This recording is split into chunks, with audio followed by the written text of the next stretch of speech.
Ladies and gentlemen, as most of you know, I'm a founder of Conservative Review TV, and we purchased, effectively, Blaze Media, and it became Blaze Media. As we joined our forces, we have a fantastic digital TV platform with fantastic hosts like my buddy Glenn Beck and so many others. And we do their investigative reporting, documentaries, all kinds of cool stuff if you haven't checked it out. And there's a gentleman by the name of Steve Baker, who's an investigative journalist with Blaze Media, a reporter for Blaze Media. I've never talked to Steve Baker in my life. I don't know him, but many of you have heard of him now because today he was put in handcuffs and shackles as he voluntarily turned himself over to the Federal Bureau of Investigation. He's a reporter. And I wanted to have Steve Baker on the program to tell us what happened to him today. We'll do this backwards. And then what he did on January 6th to result in what took place today. Steve Baker, how are you, sir? I'm good, Mark. Thanks for having me. What happened to you today? Well, my day began as the most unusual day of my life. At 7 a.m., I presented myself to two special agents with the Federal Bureau of Investigation, who then began the process of patting me down, fingerprinting me. I've never been fingerprinted in my life. And then they put me in cuffs, put me in a car, took me over to the federal courthouse in downtown Dallas, Texas, where they handed me off to the United States Marshals, who then proceeded to put me in leg chains, and nothing like it I've ever experienced. I thought that I was emotionally prepared for that. I thought that because I had an inkling that this could take place, and I will tell you, Mark, I was not emotionally prepared for that.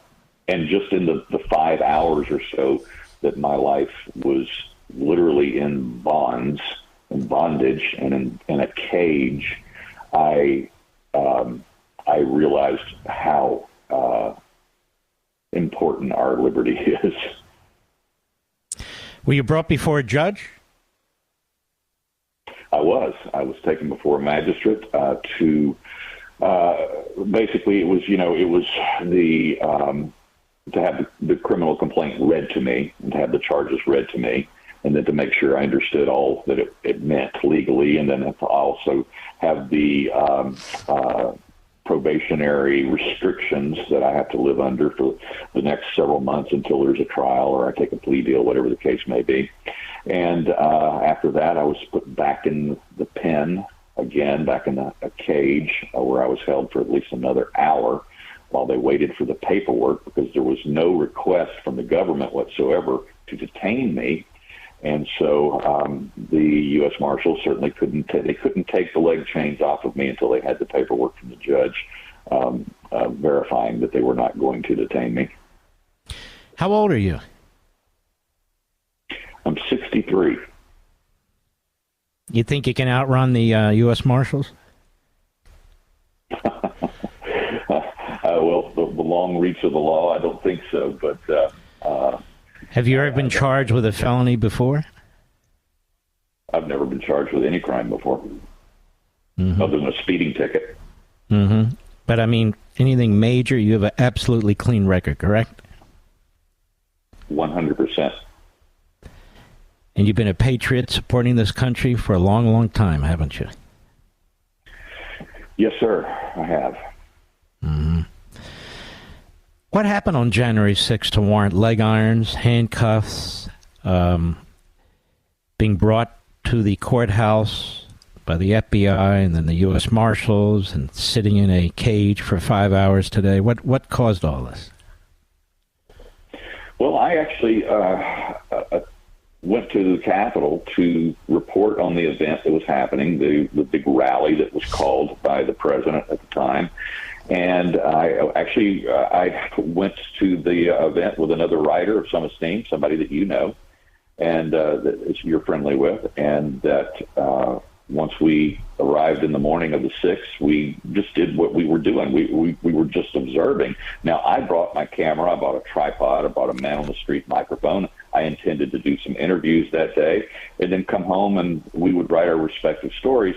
But what ended up happening, as you know, is the event moved from the Ellipse. It moved over to the Capitol. And there were scheduled events there that day. Let's make sure that America knows that. These people weren't storming the Capitol by intent because the president said that we're going to march peacefully and patriotically over there. The reason he said that is there were 6 licensed, permitted events by the Capitol Police itself on the Capitol grounds. So people knew this. There were flyers available about that online and had been for weeks. And so we knew that as well. So we started moving that direction. Well, by the time we got to the Capitol, things were going awry, and there was a melee beginning. And I looked at my colleague, and I said, well, that's where we're going. We went up there. I turned my camera on. The first thing my camera captured, Mark, was people on both sides of the battle line on the lower West Terrace receiving first aid.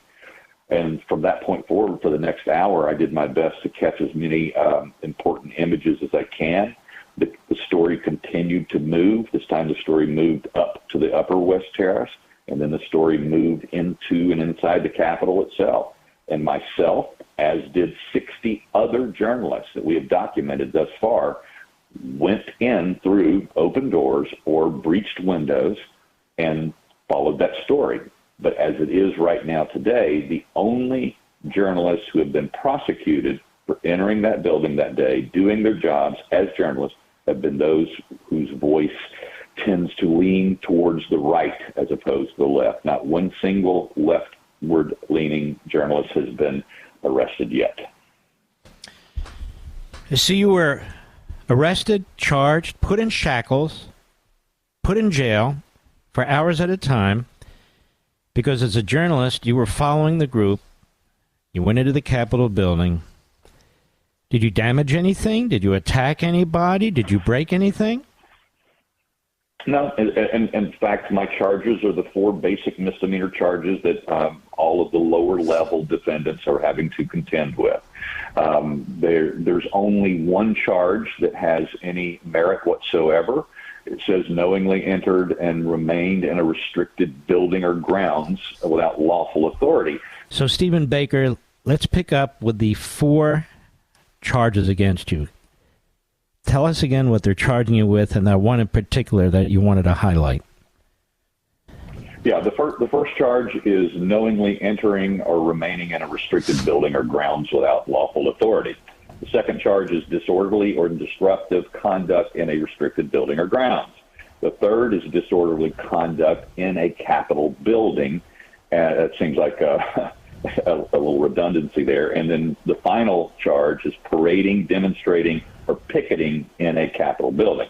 Now, I can tell you authoritatively because we have also, myself and my Blaze team of video analysts, we have been granted unprecedented amount of access to the Capitol CCTV viewing room. And we have and that's thanks to the current speaker, right, Mike Johnson? That's correct. That's correct. Yeah. He and the Oversight Committee Chairman, Barry Loudermilk, have been very gracious in giving us that access. And so because of this access to this viewing room, we've been able to harvest every second of me inside the Capitol building that day. And I can tell you authoritatively, with absolutely no hesitation, that the second, third, and fourth charge that I read off to you never happened.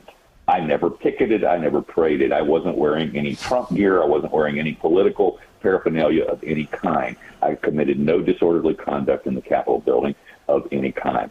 But the first charge is the most curious one because that's the glorified trespassing charge, where it says that you knowingly entered or remained in a restricted building. Now, this is what I was going to say earlier. You know better than I do that by law, no journalist, credentialed or otherwise, mainstream, independent, a stringer, working for the New York Times or BuzzFeed, nobody has a right as a journalist to enter a restricted area without permission from law enforcement. I actually posed that question to the FBI agent this morning who was sitting with me in the back seat of the car in transport. And he said, "You are exactly right." To which I said to him, "You realize that there were 60 other journalists who entered through those broken windows and doors that day, and that only those of us on the right are being charged?"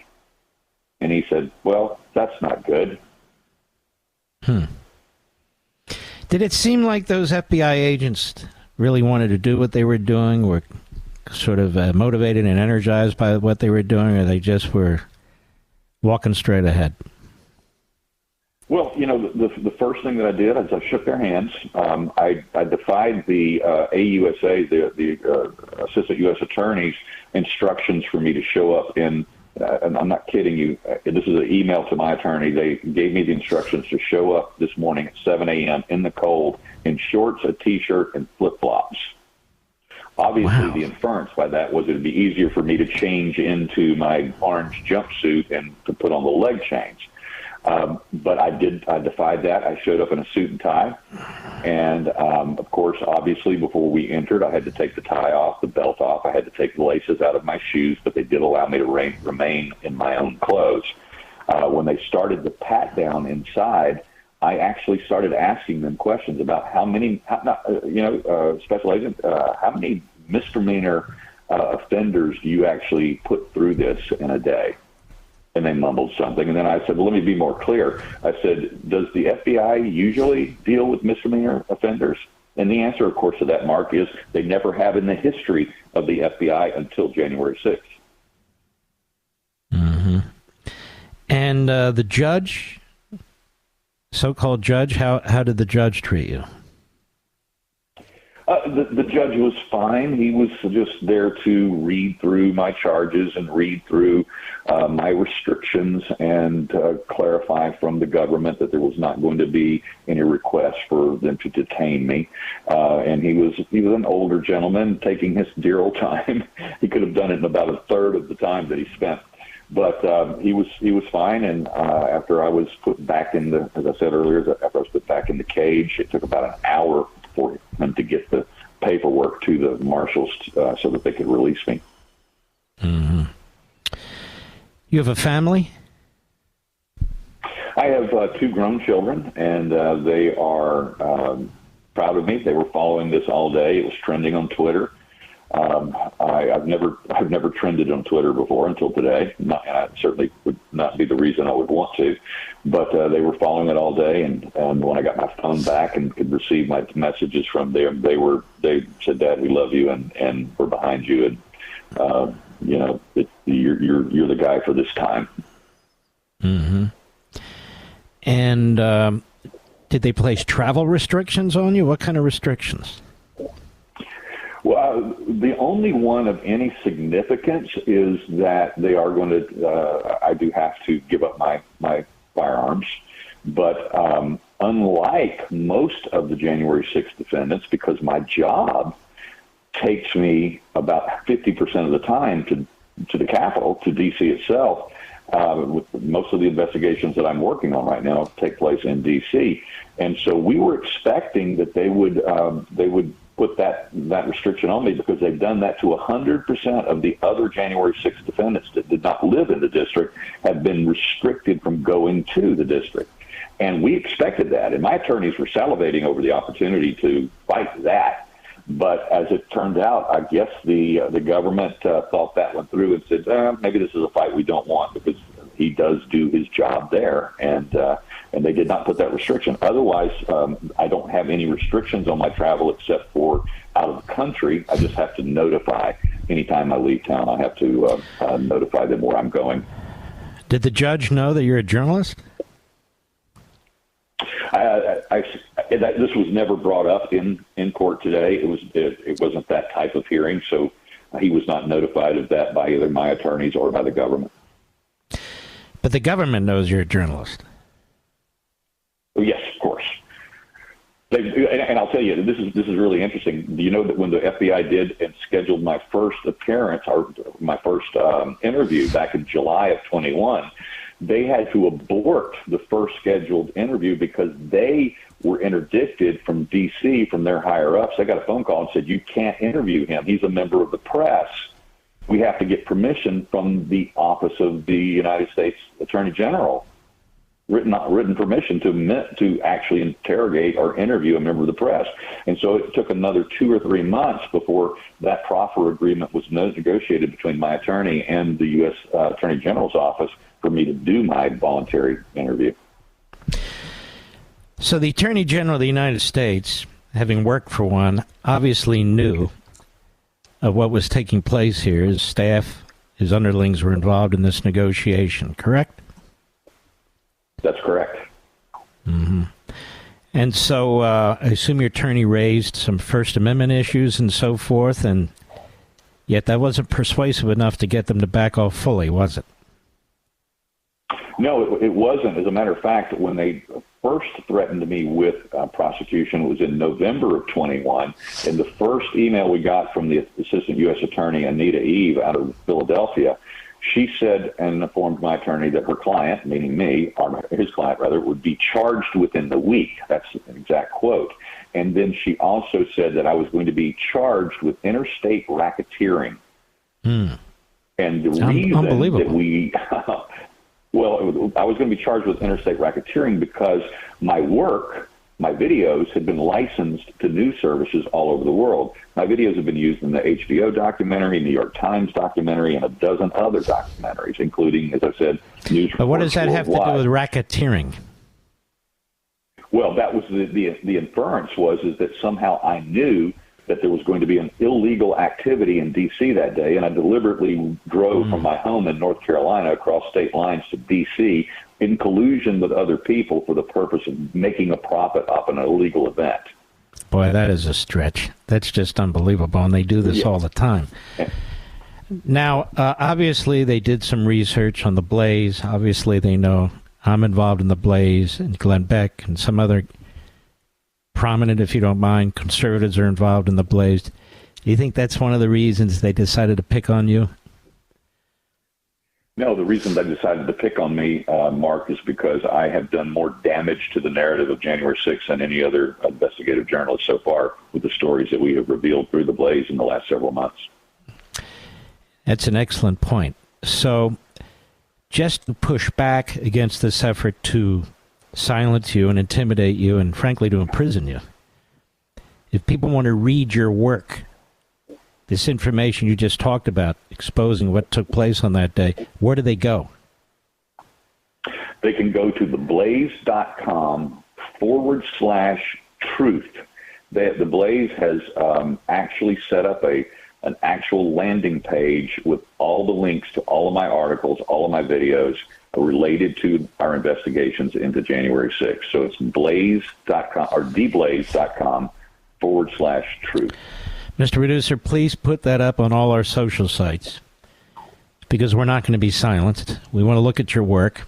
We want to spread it all over the country. And we're going to stay on top of this.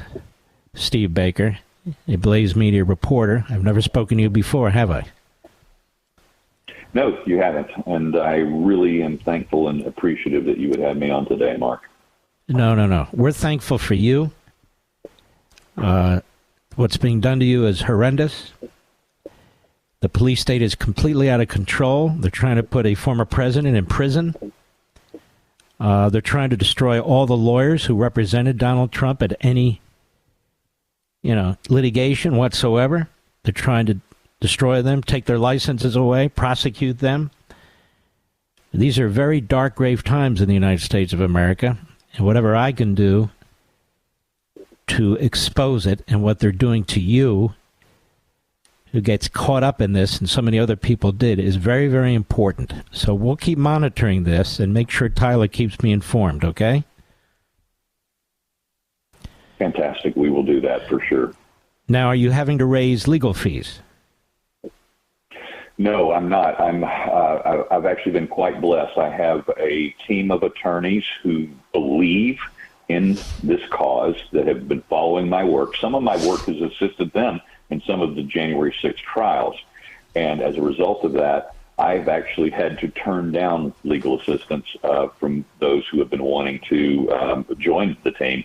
Right now, I have 6 attorneys that are working for us on this particular project or case. and in my defense. And we will be, of course, be in a position to better strategize what our next steps are going forward after we learn who the judge is now. Because, as you know, in these January 6 trials, some of these judges are reasonable or have more common sense, but some of them are well, I'm running out of time. Will this trial, if there is a trial, take place in Dallas or Washington? It'll have to take place in Washington unless we become the first ones to successfully get a change of venue. Yeah. Well, I would just tell you this. If you have a Philadelphia assistant U.S. attorney accusing you of racketeering, that is intrastate activity, it seems to me, if that's still standing, and it doesn't sound like it is, but they may have given up the jurisdiction of Washington. Anyway, your lawyers will figure that out. Steve Baker, God bless you. We'll keep track of this, and we'll want to have you back. Thank you, Mark. I really appreciate it. All right. We appreciate you.